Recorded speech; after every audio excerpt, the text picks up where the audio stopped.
जगदम्बा माता की जय हो। समर्पित ध्येय पथ पर कर सुमंगल योजना हो। युगानुकूला समर्था राष्ट्र की माता पुनः, राष्ट्र की माता पुनः। माँ वही गार्गी यशोदा, द्रौपदी सीता अहिल्या और कौशल्या अनुसुया, कुंती सावित्री प्रबल्या। बदलते युग के समय में मातृपद को ढालना हो। युगानुकूला समर्था राष्ट्र की माता पुनः। समय के अनुसार जीवन यह नियम संसार का,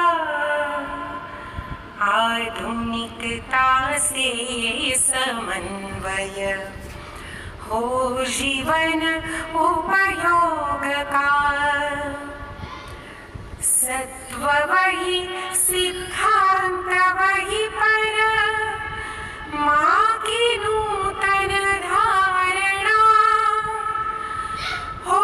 युगानुकूला समर्था राष्ट्र की माता पुनः। नवीन शिक्षा नवीन पद्धति, नव स्वरूप की संस्कृति, नव विचार नवीन गृह स्थिति। मातृपद की है चुनौती, कर प्रबोधन मातृशिक्षा, समर्थ माँ की योजना हो। युगानुकूला समर्था राष्ट्र की माता पुनः, राष्ट्र की माता पुनः हो। समर्पित ध्येय पथ पर कर सुमंगल योजना हो। युगानुकूला समर्था राष्ट्र की माता पुनः, राष्ट्र की माता पुनः, राष्ट्र की माता पुनः। भारत माता की जय।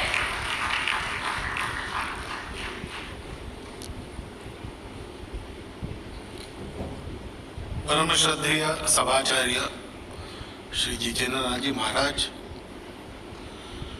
विश्व मांगल्य सभा के विभिन्न स्तर के मंचस्थ पदाधिकारी गण, उपस्थित मातृशक्ति नागरिक सज्जन, सबको मेरा नमस्कार।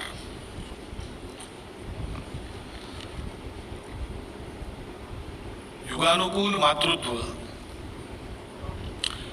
इस विषय में, जो उनका विषय ही है जीवन भर का, ऐसे मातृशक्ति के सामने और इसी के लिए जिनका 10 साल से काम हो रहा है, ऐसे एक संगठन के मंच से मुझे चर्चा करनी है इस विषय की,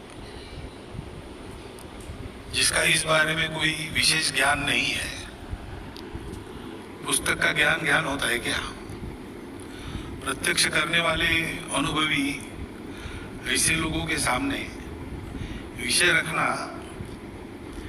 या आपको कुछ बताने के लिए है कि मेरी परीक्षा के लिए है, मेरे समझ में नहीं आ रहा। दूसरी ये बात है कि ये विषय सनातन है ना, यानी सृष्टि निर्माण से मातृत्व चल रहा है। मातृत्व ये प्रकृति की प्रवृत्ति है। सृष्टि निर्माण हुई, बढ़ते गई, वो बिना मातृत्व के बढ़ ही नहीं सकती थी। जन्मदाता कोई तो है, और इसलिए सनातन काल से ये चल रहा है। युगों का अनुभव है माताओं के पास, और इसलिए उनको ज्यादा बताने की आवश्यकता ही नहीं है। इसकी चर्चा की आवश्यकता भी नहीं पड़नी चाहिए। समय बदल गया है, परिस्थिति बदल गई है, लेकिन समय तो हमेशा बदलता आया है, परिस्थिति हमेशा बदलती आई है, और अपनी शाश्वत बातों को कायम रख के उसके अनुसार अपने आप को ढालकर मातृत्व अपनी सब संतानों का पोषण, गुणवर्धन सब कुछ कर रहा है। तो इस चर्चा का प्रयोजन क्या है? चर्चा का प्रयोजन इसलिए शायद होगा कि सब लोगों के मन में प्रश्न है और इस विषय के बारे में चिंता भी है। ऐसा ये हमने पहली बार देखा। सामान्यतः एक समय देश में 5 पीढ़ियां रही थी, तो पहली 3 पीढ़ियों के सामने तो ये प्रश्न है ही कि हमने कभी ऐसा देखा नहीं, अब आगे क्या होगा।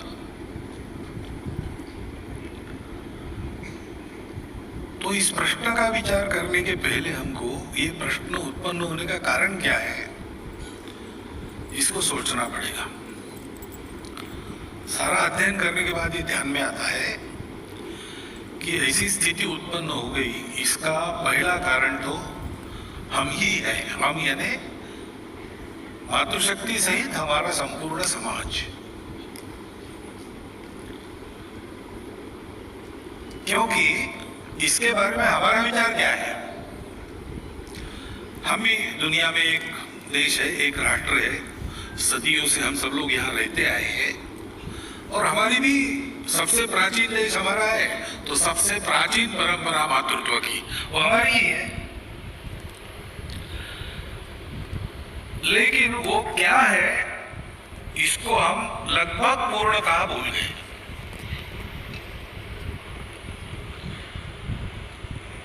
वो व्यवस्था क्या थी, कैसी थी, कैसे रही होगी,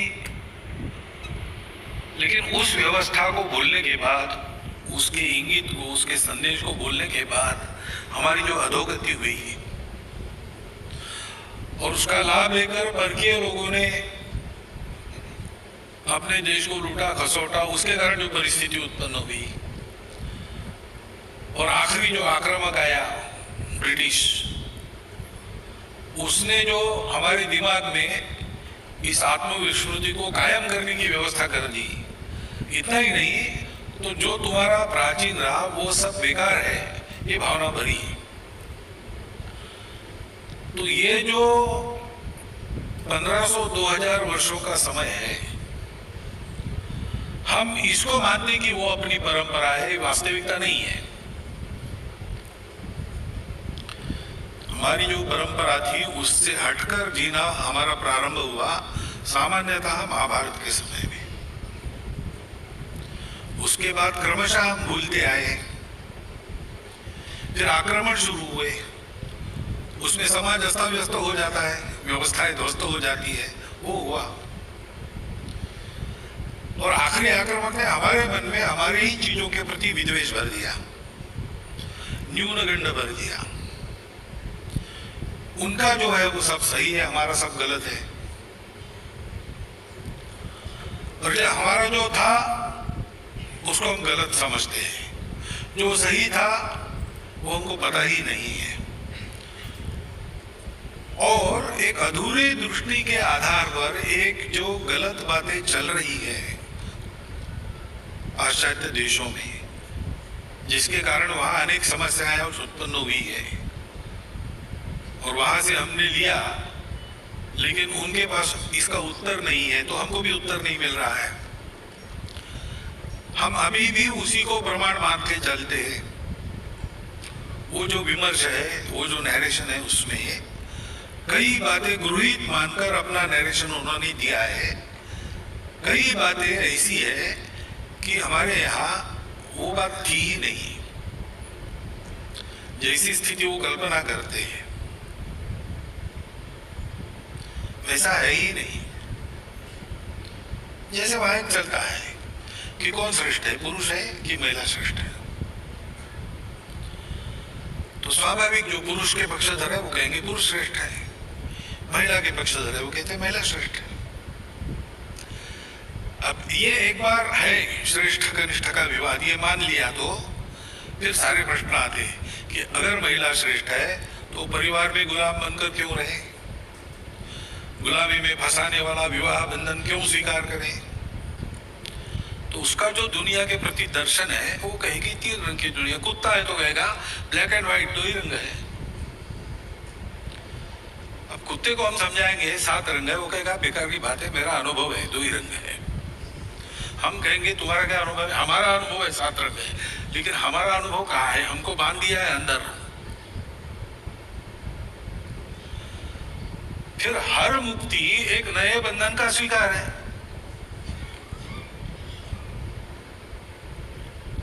मैं बंधा नहीं हूं, मैं मुक्त हूं, ऐसा कहने से नहीं होता।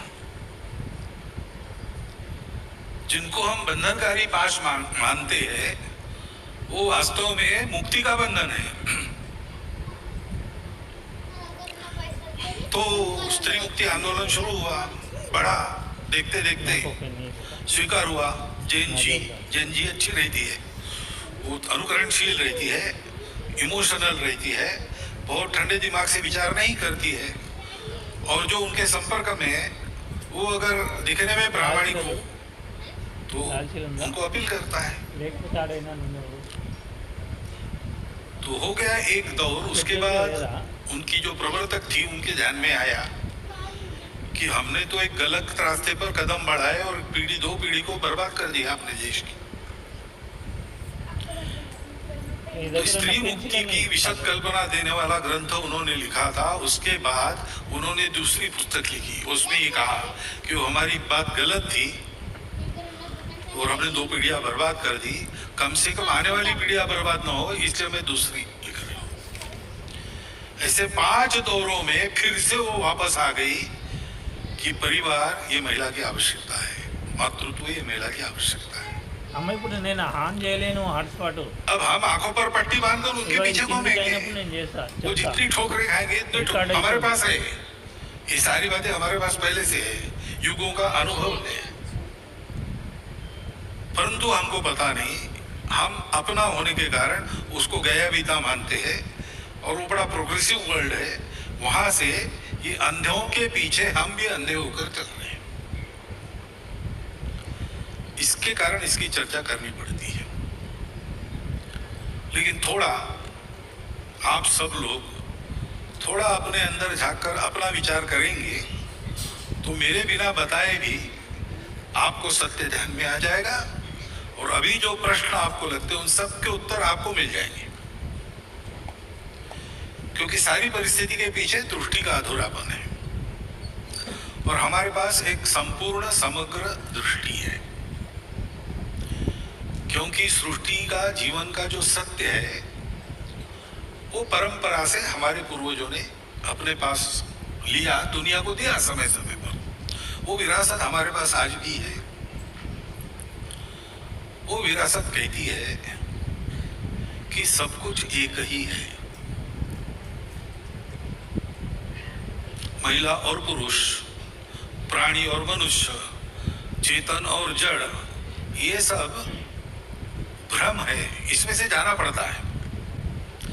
ये माया है लेकिन इससे छूट नहीं सकते। इसको अपनी तपस्या से इसकी कृपा प्राप्त करेंगे,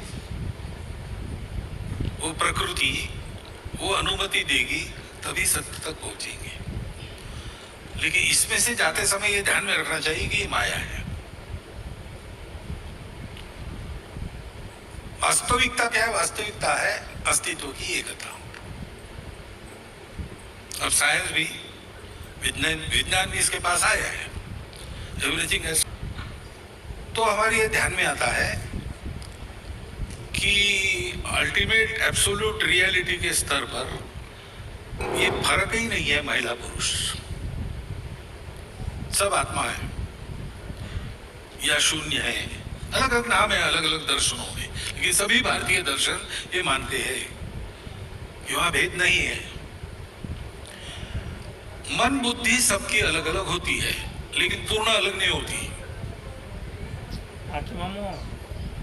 भावना के रूप में, प्रवृत्तियों के रूप में, क्षमताओं के रूप में जो बातें हैं वो सब में है, वो पुरुषों में भी है, वो महिलाओं में भी है, उसमें कोई फर्क नहीं है। ऊपर से जो देह का आवरण मिलता है वो अलग है, प्रकृति ने उसको अलग रखा है। प्रोक्रिएशन का फंक्शन प्रकृति को करना है। प्रकृति की इच्छा मरने की नहीं होती, अमर होने की रहती है। अमर होने के दो ही रास्ते हैं, या तो आप कुछ करके जिंदा रहो, नहीं तो अपना वंश उत्पन्न करो, उसमें आप जियोगे मरने के बाद भी। ये बायोलॉजी है, सब जीवों के लिए ही है। और इसलिए पुरुष और महिला इनके देह अलग रखे हैं। तो देह के स्तर पर आवश्यकताएं अलग अलग है, उपयोग अलग अलग है, ये सब है। लेकिन मन बुद्धि के स्तर पर तो सब एक ही है। इसलिए जो जो पुरुष कर सकते हैं वो सब महिलाएं कर सकती है। लेकिन महिलाओं को एक विशेष वरदान है जो पुरुषों को नहीं है। गीता में विभूति योग है, भगवान ने अपनी विभूतियों का वर्णन किया है। तो मैं मासों में मार्गशीर्ष मास हूं, मैं प्रकाश देने वाली वस्तुओं में सूर्य हूं, मैं शस्त्र धारण करने वालों में राम हूं, मैं वृष्टिवंशीय लोगों में कृष्ण हूं। तो जितनी पुरुषवाचक विभूतियां है ना, वो सब एक व्यक्ति में एक गुण का उत्कर्ष इस रूप में है। लेकिन महिलाओं में एक महिला को उल्लेख नहीं है, संपूर्ण नारी जाति का उल्लेख है। कीर्ति श्री वाक्च नारीणाम स्मृतिर मेधा धृति क्षमा। ये गुण जो है, कीर्ति श्री वाक स्मृति मेधा धृति क्षमा, ये इन गुणों का उत्कर्ष पूरी नारी जाति में पाया जाता है। इसलिए वो नारी जाति विभूति है, सभी नारियां। और इसलिए अपने यहाँ पर विशेषकर संत महात्मा जब आते हैं, छोटी बच्ची से भी बात करते हैं, तो जब तक नाम लेकर पुकारने का परिचय नहीं होता तब तक उसको माँ कहते हैं, जगत जननी के अर्थ में। तो हमारे यहाँ महिला का सम्मान क्या है कि वो विभूति है, वो जगत जननी, वो देवी है, वो सब कर सकती है, स्वयं शक्ति स्वरूप है।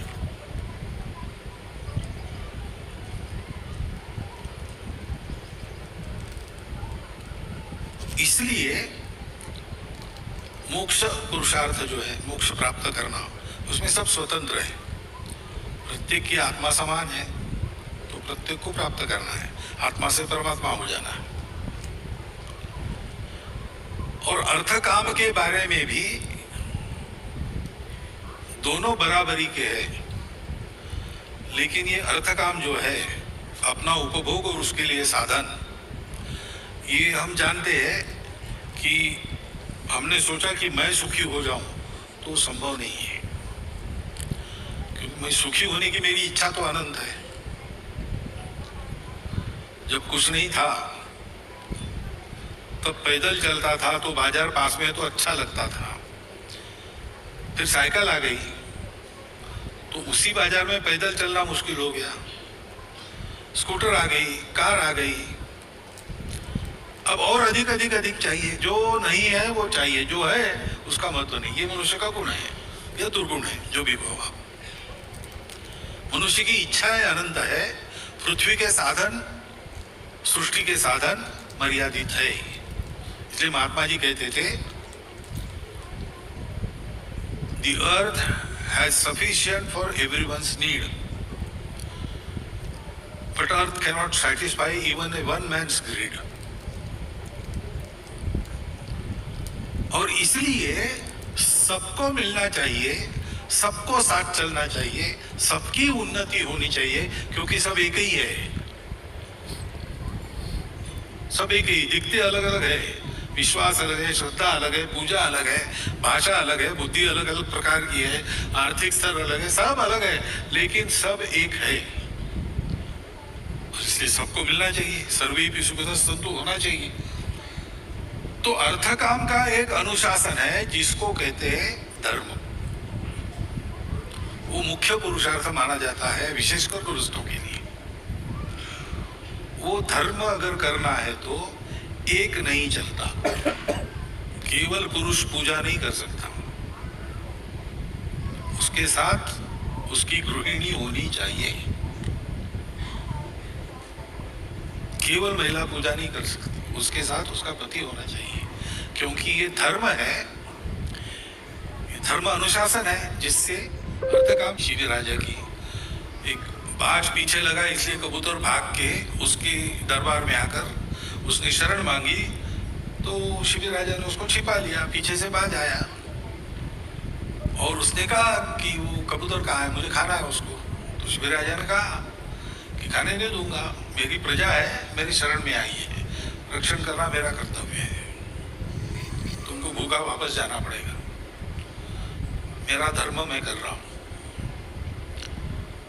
तो बाज कहता है कि तुम मेरे को धर्म की बात बता रहे हो, लेकिन मुझे प्रकृति ने धर्म दिया है मांस खाने का, मैं तुम्हारे जैसा घास फूस खा के जिंदा नहीं रह सकता, वो मेरा बख्शा है, प्रकृति ने नियत किया है।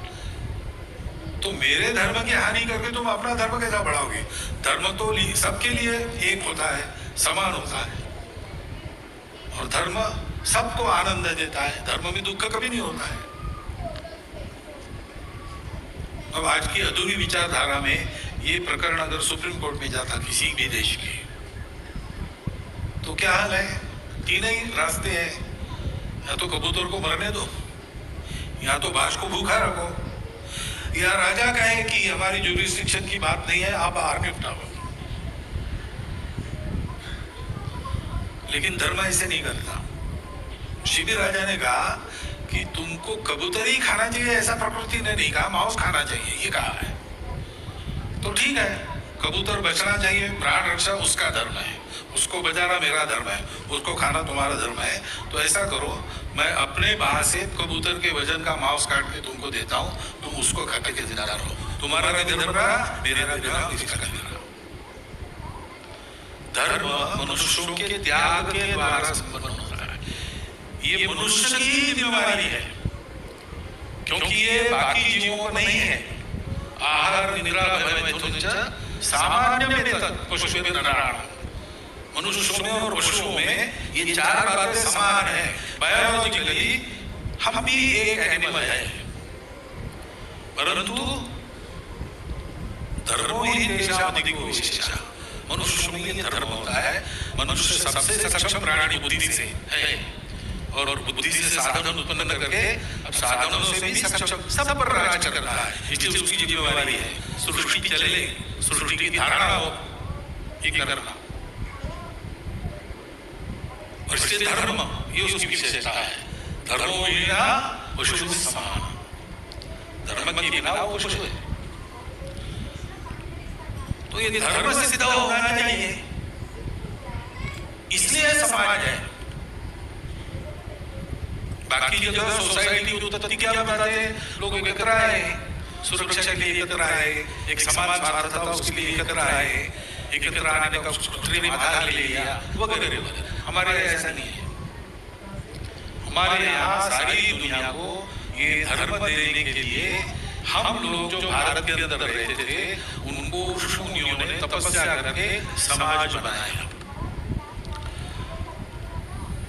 हमारी उत्पत्ति इसलिए है विशेष, सभी मनुष्यों का धर्म है, लेकिन मनुष्यों को धर्म का स्मरण रहे, इसका दायित्व भारतवर्ष के मनुष्यों का है।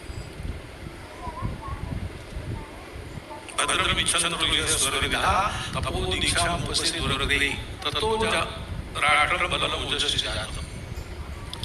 विश्व कल्याण की इच्छा करने वाले ऋषि मुनियों ने दीक्षा लेकर तप किया, उससे अपने राष्ट्र बल ओज की उत्पत्ति हुई, ऐसा हमारे यहाँ इतिहास बता रहा है वेद। तो ये हमारा दायित्व है, अभी दायित्व कर रहा है, वो इतना बड़ा समाज है, वो लगेगा पूरे दुनिया को देना है, तो कम से कम ये 142 लोग अपना जीवन वैसा जियो और दुनिया को पता है।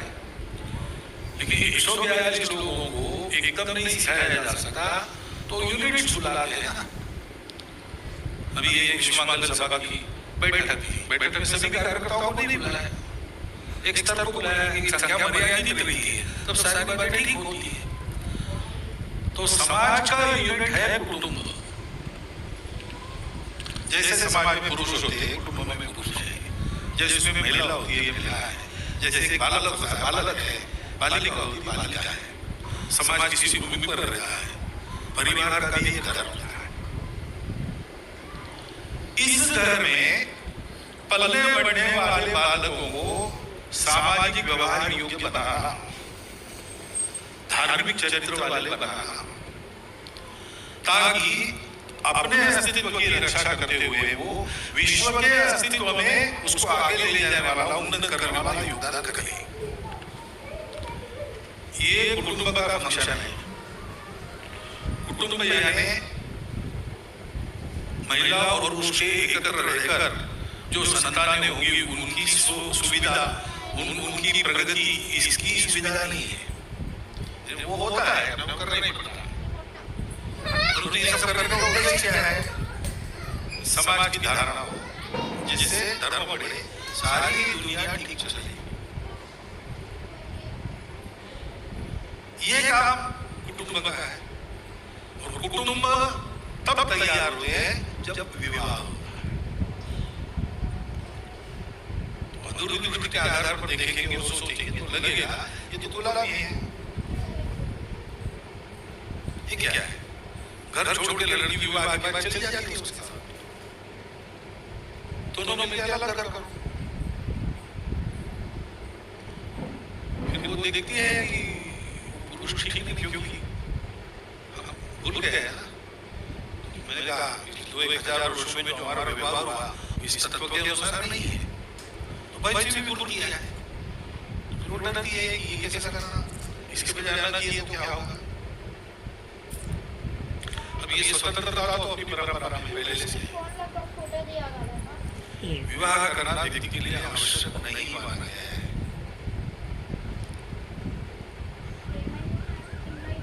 लेकिन विवाह नहीं करना है तो फिर उसका अनुशासन दूसरा है। ब्रह्मचारी, सन्यासी इन सब के लिए नियम अलग है।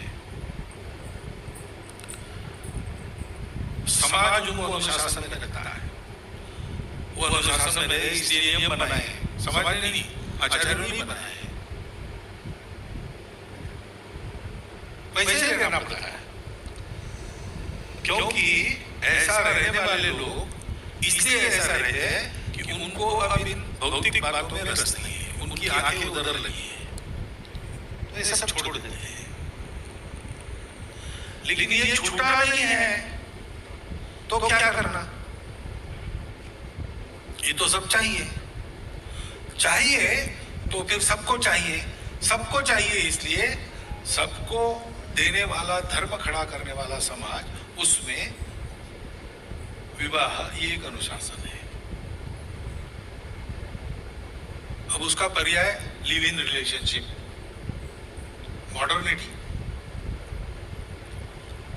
अब उसके क्या क्या परिणाम होते हैं? क्योंकि बेसिस ही क्या है, हमको जिम्मेवारी नहीं चाहिए, सुख चाहिए। तो जब चाहिए तब साथ रहे, बाकी चले गए, और जिम्मेवारी नहीं, तो इससे क्या बढ़ेगा? क्या बढ़ रहा है देखो सारी दुनिया में। अब मॉडर्निटी तो चाहिए, काल के अनुसार बदलना, ये भी नियम है अपनी परंपरा में। तातस्य कूपोयमिति ब्रुवाणाम क्षारम जलम का पुरुषाः पिबन्ति। हमारे बाप दादाओं ने खोदा खुदा है, इसलिए उसका खारा पानी पीते रहना, ये पुरुषत्वहीन लोगों का काम है। ऐसा कहा, इतने कठोर शब्दों में कहा है। पुराणमित्येव न साधु सर्वम न चापि काव्यम नवमिति अवध्यम संतः परीक्षान्यतरत भजन्ते मूढ़ पर प्रत्ययनीय बुद्धि। जो पुराना वो सब ठीक है ऐसा नहीं है, और कविता नहीं है इसलिए बोलने लायक नहीं, ऐसा नहीं है भाई। जो अच्छे लोग होते हैं वो परीक्षा करके लेते हैं। तो परीक्षा क्या बताती है हमको? मॉडर्न मिली है, इसी परंपरा मिली है, हम में वो ताकत है। जितनी सारी चिंता इसके बारे में व्यक्त होती है ना आप लोगों की तरफ से, एक ध्यान में आता है कि समाज में सर्वदूर ये नहीं है। अफ्लुएंट क्लासेस में ज्यादा है। अभी देख लीजिए, मैं देखता हूं, क्योंकि वहां तथाकथित आधुनिकता पहुंची है, अंग्रेजों की शिक्षा पहुंची है, अंग्रेजी की शिक्षा पहुंची है, उसके लाभ है, वो शिक्षा चाहिए।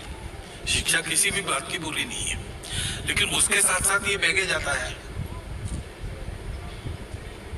उस शिक्षा से वंचित लोग हैं, वो कष्ट में है शिक्षा के वंचित रहने का, उनको शिक्षा मिलनी चाहिए, लेकिन वहां ये बैगेज जा नहीं सकता।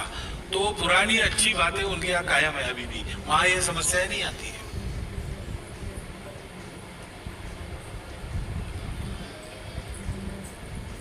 बहुत सी बाकी बातों का खूब ढिंढोरा पीटते हैं, LGBT ये वो ऐसा वैसा सब चलता है।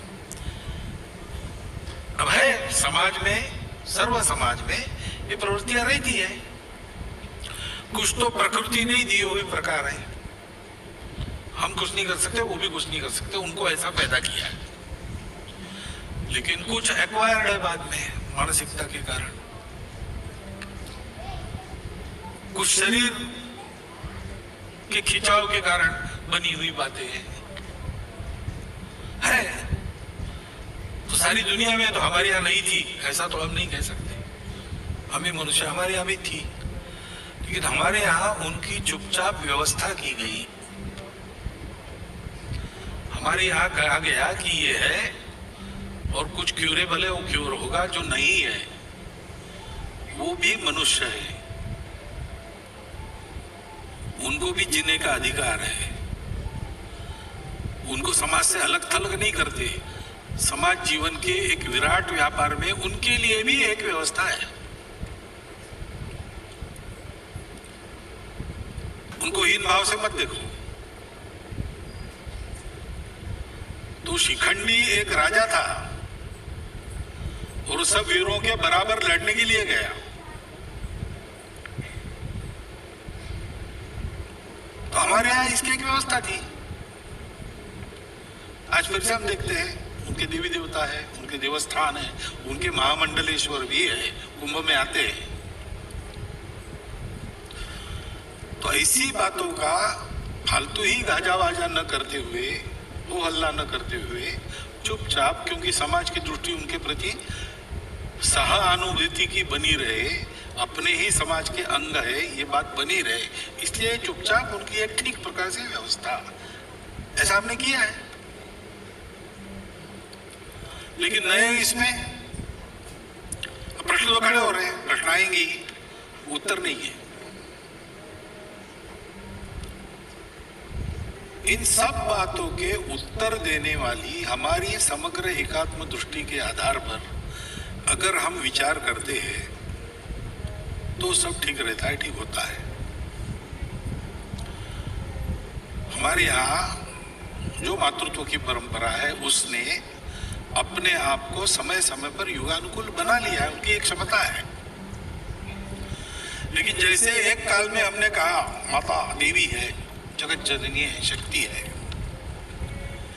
फिर वो ऐसी है इसलिए उसको देवघर से बाहर नहीं आने देना, पूजा घर से बाहर नहीं आने देना, और खाना तो रोज है इसलिए रसोई से बाहर नहीं आने देना।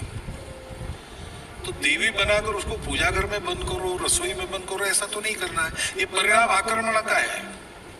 बीच के काल में जब समाज अस्थिर था, आवश्यकता पड़ी तो विवाह समारंभ रात को करना, देर रात को करके सुबह होने के पहले बारात को निकल जाना। और ये सारी जो बातें आई है आज, ये उस परंपरा की बातें हैं। लेकिन हम वो पुराना भूल गए, और फिर जब पूरा ही भूल गए तो जिसको हम देवी कहते थे उसको एकदम दासी बना के घर में ठूस दिया। अभी हम स्वतंत्र हुए, हमारा दिमाग भी अब थोड़ा थोड़ा स्वतंत्र होने लगा है, तो हमको ये विचार करना चाहिए कि महिला शक्ति स्वरूप है, जगत जननी का रूप हम मानते हैं, हमारी श्रद्धा है, बहुत अच्छी बात है।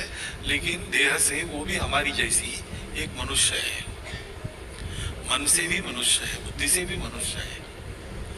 उसकी भी आवश्यकताएं, अपेक्षाएं होती है। और परिवार चलाना, यद्यपि वो माता ही केंद्र बनती है, क्योंकि परिवार चलाने के लिए जो ममता चाहिए, वात्सल्य चाहिए, उसका भंडार तो महिलाओं के पास रहता है, पुरुषों के पास वैसा नहीं रहता। इसलिए स्वाभाविक रूप से केंद्र बनती है, पहला गुरु बनती है बच्चों का। लेकिन ये सब करने के बाद भी उसका अपना भी जीवन है, उसका अपना भी एक उत्कर्ष की आकांक्षा है। पुराने समय में आवश्यकता ही नहीं पड़ती थी कि महिलाएं काम करें, यानी दोनों काम करें। कई बार, और विशेषकर जो माता और पिता है, उनके नेतृत्व में बाकी लोग चलते हैं, तो फिर उनके करने के काम मेरे करने का ऐसा नहीं है। जहां का हम यही भूमिका होनी चाहिए। बीच का रास्ता, समय बदल गया है, बहुत बदल गया है।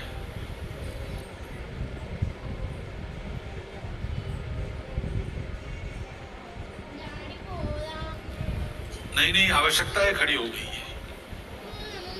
तो जो पुराना था, उस दृष्टि के शाश्वत मूल्यों को कायम रखकर उनको एक युगानुकूल रूप देना, यह आवश्यक है। और ये कौन कर सकता है? तो ऐसे विषय पर मेरा भाषण रखने के बजाय ये आपका ही सामर्थ्य है, क्योंकि युगानुयुग यही आप करती आई है। अभी उस भूल-भुलैया में फंसी है, इसलिए आपको लगता है, लेकिन ये आपका ही काम है। यानी आप करो, हम कपड़े संभालते, ऐसा नहीं कह रहा हूं मैं, लेकिन आप सामने हो जाओ, आप कदम बढ़ाओ। स्वामी विवेकानंद को पूछा, महिलाओं के बारे में उनका इंटरव्यू है पूरा, इंडियन वुमेन, ऐसे ही छोटी सी किताब भी उसमें है वो। तो पत्रकार ने इंटरव्यू की आखिरी इसमें पूछा कि तो भारत की महिलाओं को आप क्या संदेश देंगे? तो उनका, भारत सब करना जानती है, वो सब कुछ कर सकती है। तुम्हारा मेरा काम यही है कि हम बीच में न जाए, उनको करने दे, हम उनको सशक्त बनाए। इतने दिनों से विस्मृति हो गई, प्रबुद्ध करें, और जो वो करती है उसमें सहयोग करें, तो वो सब कुछ कर लेगी। वो स्वयं का उद्धार कर लेगी, और अपने साथ हम सब परिवार के लोगों का उद्धार भी वही करेगी। वास्तविक सामर्थ्य है। और इसलिए ये कैसे होगा, मैं कैसे करूंगा? बचपन में प्राइमरी स्कूल में एक पाठ था, निकलती नहीं, तो वो रोने लगता है बैठकर वहां। तो दूसरा एक आता है, अरे क्या हुआ भाई, गाड़ी निकल नहीं रही। तो बोले कब से रो रहे हो? 2 घंटा हो गया। तो तुम्हारे रोने से गाड़ी बाहर आई क्या? नहीं। फिर खड़ा होकर हल्ला क्यों नहीं किया, लोगों क्यों नहीं बोया, क्यों निकल नहीं रही? देखा क्या? वो गड्ढे में रेत डालो थोड़ी सी, वो पूरा कीचड़ हो गया है, वो थोड़ा सूख जाएगा तो आएगी। फिर उसने हाथ लगाया, ये सब बातें की, तो निकल गई गाड़ी। इसलिए समस्याएं तो है, क्योंकि आपका अनुभव है, उसमें आ रहा है सब। लेकिन इन समस्याओं के उपाय हैं, और हम सब प्रबुद्ध होते हैं, सशक्त होते हैं, तो ये होता है। इसलिए क्या करना है इन बातों के लिए? पहली बात है प्रबोधन करना, महिलाओं को, पुरुषों को, दोनों, पुरुषों को ज्यादा है ना। थोड़ा सा अर्थ में गड़बड़ हो गई। मही यानी पृथ्वी, यह बात तो ठीक है। पृथ्वी का गुण क्या है? वो धारणा करती है, वो सहनशील है और वो सबको पोषण देती है। तो पुरुष में इतना धैर्य नहीं रहता, उतावला हो जाता है, इसलिए आक्रामक हो जाता है। महिला ठंडे दिमाग से विचार करके ये कर सकती है। तो उसको प्रबोधन थोड़ा चाहिए, ये अपनी दृष्टि क्या है उसका प्रबोधन चाहिए। पुरुषों को वो भी चाहिए, और उसके आधार पर अभी अपने घर में क्या करना, सोचने वाले सोचकर भी निकाल सकते हैं। एक शब्द में यह है कि अपनेपन से टीम वर्क करना। टीम में कोई बड़ा छोटा होता नहीं, टीम में मुझे मिले ऐसा नहीं रहता, हमको मिले ऐसा रहता है। टीम में एक दूसरे के प्रति विश्वास, आत्मीयता, ये सब रहता है। टीम में एक पारस्परिकता रहती है, सब एक के लिए और एक सब के लिए, ऐसा होता है। ये सिखाना पड़ेगा, और इसकी आदत महिलाओं को तुरंत हो जाती है, क्योंकि एक स्वाभाविक वात्सल्य होने के कारण अपनापन वो जल्दी जानती है। पुरुष को जरा उसका अहंकार थोड़ा बड़ा होता है, इसलिए सिखाना पड़ता है, उसका प्रबोधन ज्यादा करना पड़ेगा। अब दूसरी बात है कि नई पीढ़ी का क्या होगा। तो मैं नई पीढ़ी के लिए पहला उपाय है, जो नई पीढ़ी में चाहिए वो हमको बनना पड़ेगा। Be the change you want to happen in this society. तो हम उनको कहते हैं कि वो ऐसे हो गए, वैसे गए, सोशल मीडिया पर कुछ भी देखते हैं। तो आप जरा सोशल मीडिया पर रहना कम करो, आप मोबाइल डिसिप्लिन का पालन करो, आप टीवी देखते समय क्या देखना क्या नहीं देखना इसका विवेक करो। हम सरकार की ओर देखते, वास्तव में अपनी परंपरा में सरकार दूसरे नंबर पर है, समाज पहले नंबर पर है। लेकिन वही अधूरी दृष्टि के चक्कर में सरकार ये कानून बनाए, सरकार वो अपने बच्चों को सरकार को दे दो, फिर वो अपने बच्चे हैं ना, तो कोई करे ना करे, हमको तो करना है, तो क्यों रखना सरकार के लिए? अपने घर में हम कर सकते हैं, उसमें आचरण का अपना उदाहरण रखना, ये पहली आवश्यक बात है। दूसरा, उनसे संवाद होना चाहिए, डांट डपट नहीं होनी चाहिए। संवाद कैसे करना आप जानती हैं, वो अपनेपन के चलते ही होता है, लेकिन समय निकालना चाहिए उसके लिए। दोनों कमाते हैं, क्या करना कैसे करना, देखो भाई प्रायोरिटी क्या है अपनी। कमाना है कि बच्चों को ठीक से संस्कार देना है, बच्चों को अच्छा मनुष्य बनाना है, आपको तय करना पड़ेगा। और दोनों कमाते हैं तो भी ये संभव है, रोज नहीं होगा, लेकिन 2-3 दिन में एक बार बच्चे के साथ आधा घंटा बैठ सकती हो क्या? हम तो बता दें कि भाई 7 दिन में एक बार घर के सब लोग कंपल्सरीली शाम के समय तय करके उस वक्त पर घर में रहे, श्रद्धानुसार भजन करें, फिर घर में बनाया हुआ भोजन बिना मीन मेख निकाले आनंद से करें, और 4 घंटा गपशप करें।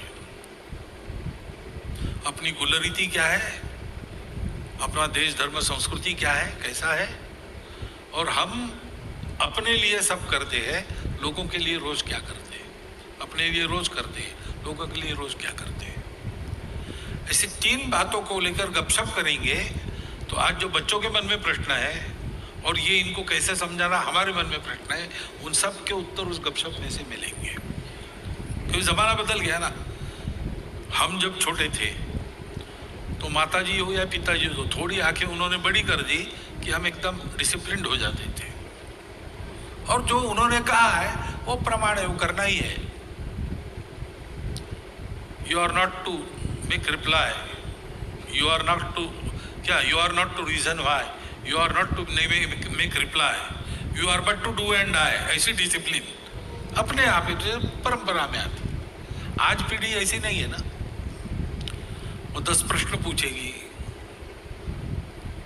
वो अभी पालकों को, अभिभावकों को बड़ा मानने से ज्यादा बराबर का मानती है, मित्र मानती है। जैसे 5 साल तक बच्चा यही करता है, पुरानी पीढ़ी में भी यही होता था, लेकिन 5 साल का भाव आगे भी कंटिन्यूड रहता है। और उस समय भी टीनेज में आने के बाद जो कहेंगे बड़े लोग, उससे उल्टा करने की बगावती प्रवृत्ति सबकी रहती थी, आज भी है। ये सब ध्यान में रखकर अगर संवाद रहा तो समझा बुझा के बच्चों को ठीक वर्तन में रख सकते हैं। अभी वो कारण पूछते हैं, उनको लॉजिक चाहिए, और जो लॉजिक आप दे रहे हैं वैसा उदाहरण चाहिए। ये मैंने क्यों करना, ये हम करते नहीं, इसलिए बच्चे आपको उत्तर देते ना, it is not my problem, ऐसा वो कहते। लेकिन परिवार में कोई भी प्रॉब्लम है, वो it is never my problem और your problem, it is our problem. ये उसको समझदारी देनी पड़ती है, उसके लिए संवाद आवश्यक है। वो संवाद बंद हो गया है क्योंकि हम बच्चों को कहते हैं, लेकिन हम भी मोबाइल से ही जुड़ गए हैं बहुत ज्यादा। यहाँ इतना कि दूध पीता बच्चा रोने लगता है तो उसको चुप करने के लिए माता उसको मोबाइल दे देती है हाथ में, बचपन से ही दीक्षा मिल जाती है उसको। अब ऐसी बातों का विचार करना पड़ेगा ना अपने को।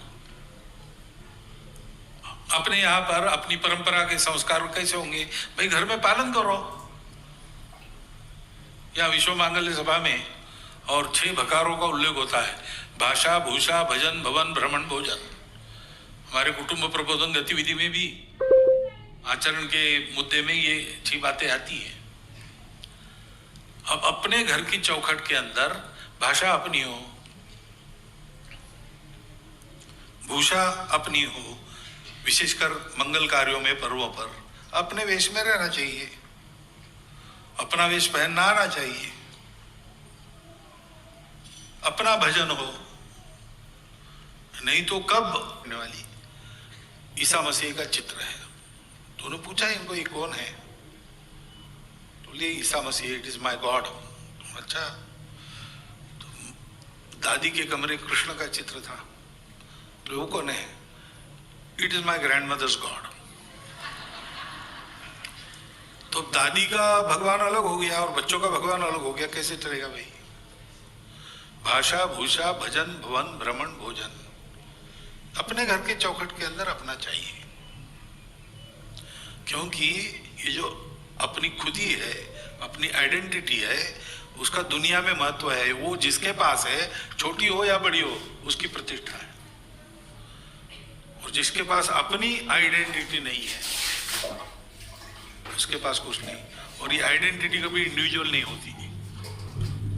मेरा कितना भी नाम हो गया तो भी यूके में जाऊंगा, यूएसए में जाऊंगा तो मिस्टर मोहन भागवत कोई नहीं जानेगा, एन इंडियन ऐसा सब लोग कहेंगे। वो मेरी आइडेंटिटी है वहां पे। आपका भी अपना अनुभव है ना। आप यहाँ तेलंगाना में है तो तेलुगु और नॉन तेलुगु ऐसा करेंगे। महाराष्ट्र में जाएंगे तो हैदराबाद के रहने वाले हैं, दोनों एक हो जाएंगे। और वहां महाराष्ट्र के रहने वालों से करनी है तो झगड़ा झंझट होगी। लेकिन जब विदेश में जाओगे तो हम सब भारत के लोग हो जाएंगे, क्योंकि वहां हमारी पूरे दुनिया में हमारी पहचान यही है। तो कौन सा भारतीयपन अपने में,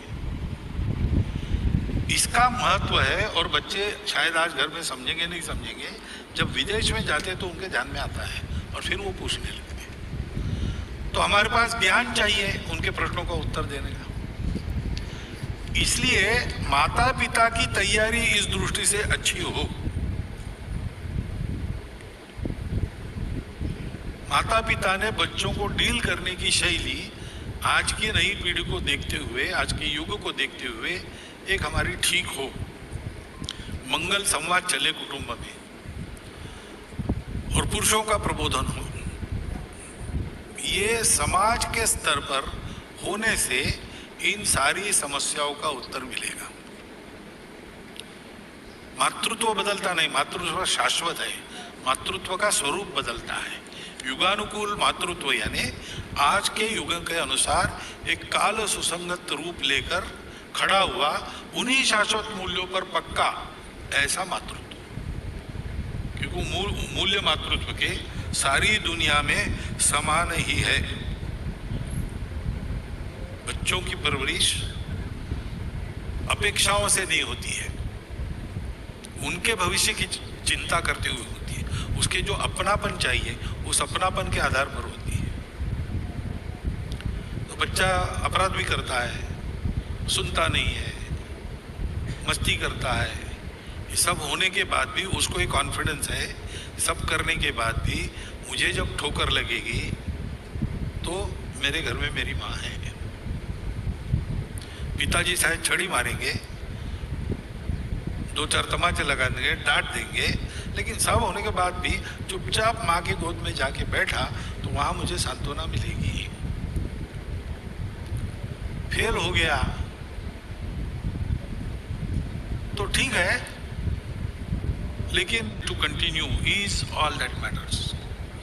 ये बताने वाली कौन है? ये माता है। ये सारी बातें आनी चाहिए, और ये आनी चाहिए तो लाएगा कौन? ये लाने के लिए परिवार की टीम को तैयार करेगा कौन? वो माता ही करेगी। ये क्षमता माता की ही है। इन उपायों का हल ढूंढने का कौशल माता के ही पास है। पुरुषों का काम है उसको इसके लिए प्रोत्साहित करना, प्रबुद्ध करना, सक्षम करना और अवसर देना। ये कल्पना मन से निकाल देना कि भाई बच्चों का संगोपन उनका काम है और उनका संरक्षण और कमाई ये हमारा काम है। ऐसा हार्ड एंड फास्ट डिवीजन आज नहीं है।